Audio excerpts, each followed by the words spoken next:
Bonjour, je m'appelle Marie-Laure Staude, je suis accompagnante depuis 22 ans. Je suis en quelque sorte une messagère de l'univers. Je me suis mis au service de la lumière pour recevoir tous les messages qui pourront nous aider à prendre en main notre destinée.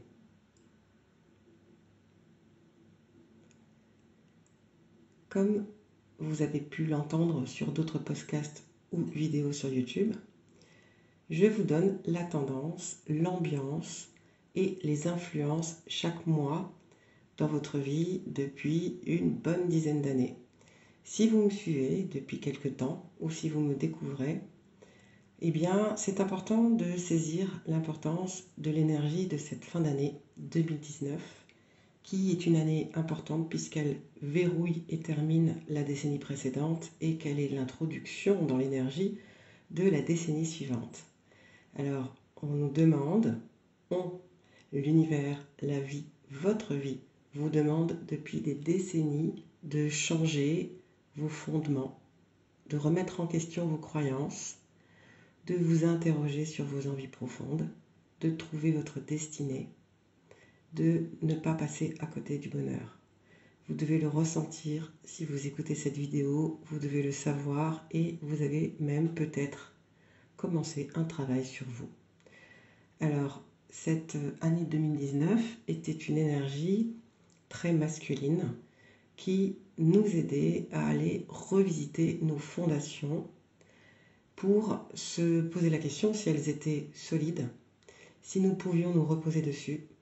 Et pour ce faire, il était quelque part nécessaire, et je dirais même obligatoire, par exemple, d'utiliser cette dernière décennie pour se poser la question si ce que nous faisions de nous aujourd'hui, si les décisions que nous avions prises ces dernières décennies nous rendaient heureux maintenant et nous permettaient de vraiment nous sentir bien au milieu des autres.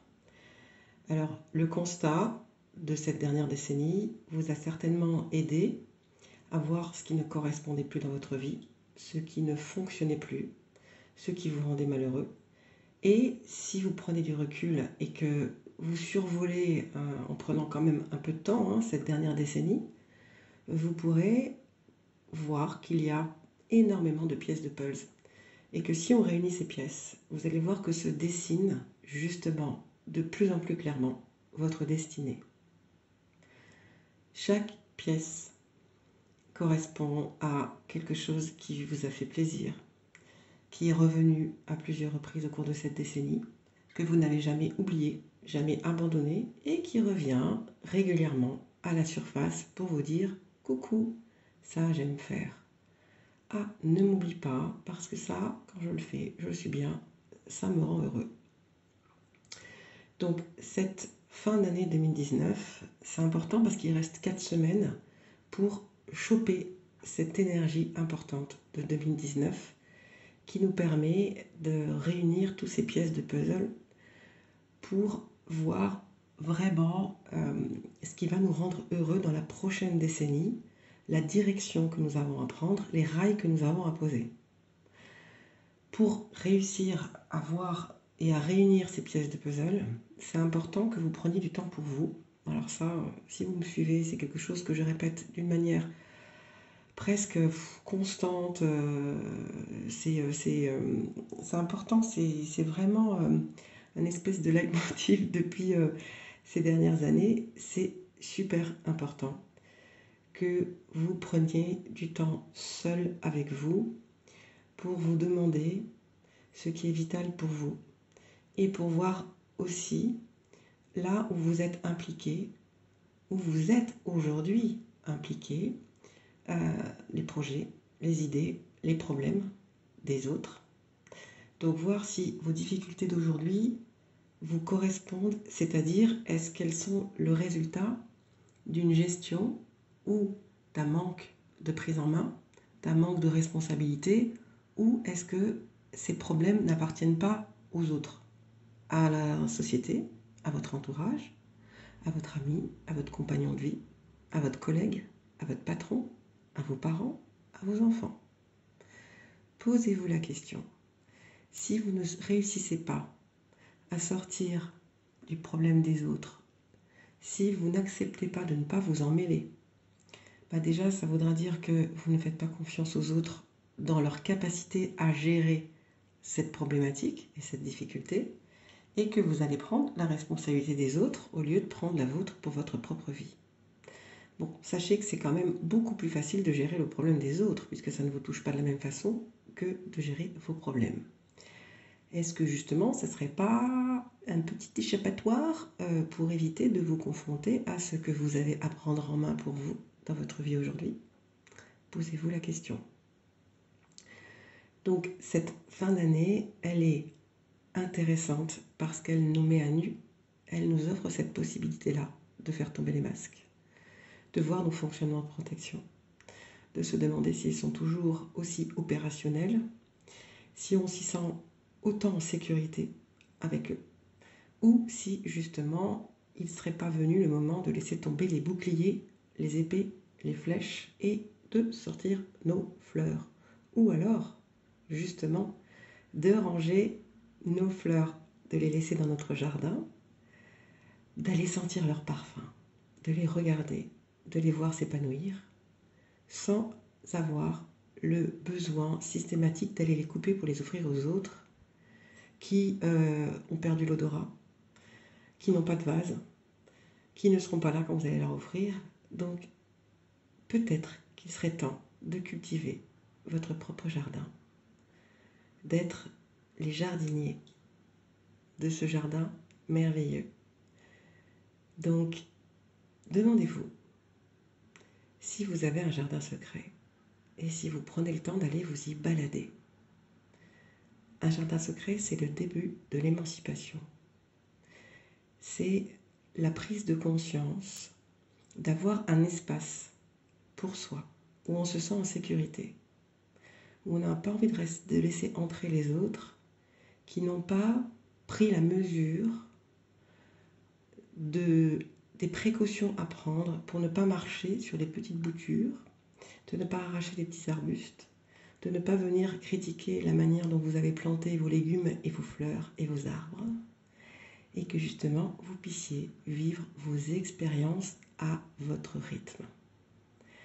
Donc ce mois de décembre, il peut être très festif, très joyeux, ou alors il peut être vécu dans la tristesse, dans l'agacement, le mécontentement, la lourdeur, la difficulté. Là, vous êtes vraiment face à vous. Qu'est-ce que je choisis de vivre aujourd'hui, dans ma vie, maintenant là? Est-ce que je finis cette décennie dans la joie, la bonne humeur, avec le sourire aux lèvres? Ou est-ce que je m'empêtre dans mes difficultés, dans ma tristesse, dans une dramatisation, dans des agacements, des insatisfactions, des regrets, des reproches? Là, en choisissant la manière dont vous avez envie de terminer cette décennie, vous allez vous rendre compte que là, vous êtes vraiment maître à bord. C'est vous, le capitaine de votre navire. Et là, vous allez pouvoir naviguer dans les mers que vous choisissez. Vous allez pouvoir choisir de rester à quai, de refaire entièrement votre paquebot, de refaire la déco, de repeindre la coque, de réparer le gouvernail, de choisir de suivre les étoiles ou le plan que vous êtes mis en tête depuis longtemps, dans lesquels vous galérez, ou d'aller vous poser sur une petite île, au soleil, avec votre canne à pêche. Posez-vous la question de ce qui serait vraiment le mieux pour vous sentir vraiment bien sur cette fin de décennie, parce que cela vous appartient.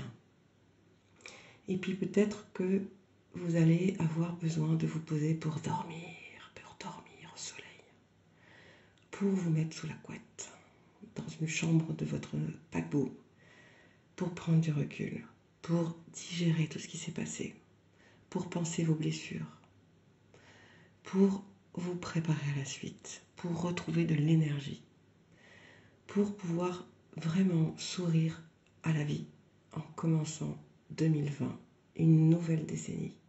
C'est dingue, on finit une décennie et on en commence bientôt une autre. c'est fabuleux, moi je trouve ça génial, vraiment.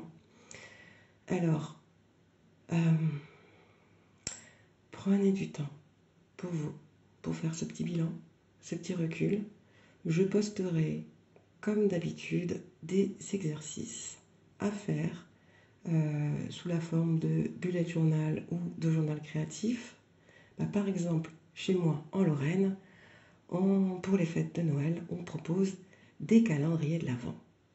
Calendrier de l'Avent, ça veut dire que du 1er décembre jusqu'au 24 décembre, on offre un petit cadeau qu'on emballe et donc on offre ce calendrier à quelqu'un. Et si ce calendrier de l'Avent, vous l'offriez à vous, vous allez vous offrir 24 cadeaux ou alors vous vous proposez 24 choses que vous aimeriez faire pour vous chaque jour. Une petite chose. Prendre du temps pour moi, me faire un cadeau, aller m'offrir un thé quelque part, me faire une balade dans la nature. Aller respirer l'odeur d'un bon chocolat. Transgresser pour une fois mon régime à la con qui me frustre et qui me castre.